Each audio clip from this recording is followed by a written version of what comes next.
বন্ধুরা, শীত তো পড়েই গেল আর শুরু করে দিলাম শীতের পিঠে তৈরি করা। আজ করব সাজের পিঠে। আর এই জন্য নিয়েছি গোবিন্দভোগ চাল আর সেই সাথে নিয়েছি নারকেল কোড়া।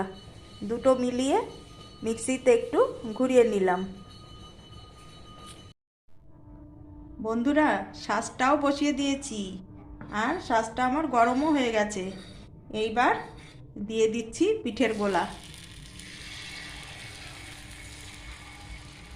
একটুখানি নুনও দিয়েছি।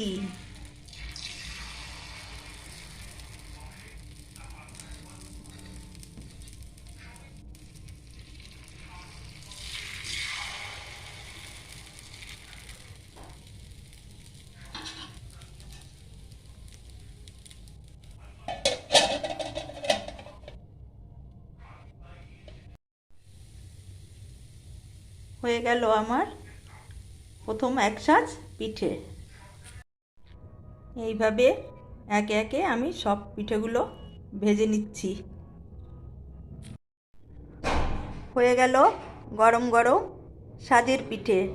আর যেহেতু এটা সন্ধেবেলার টিফিন, তাই খাবো দুধ চায়ের সাথে।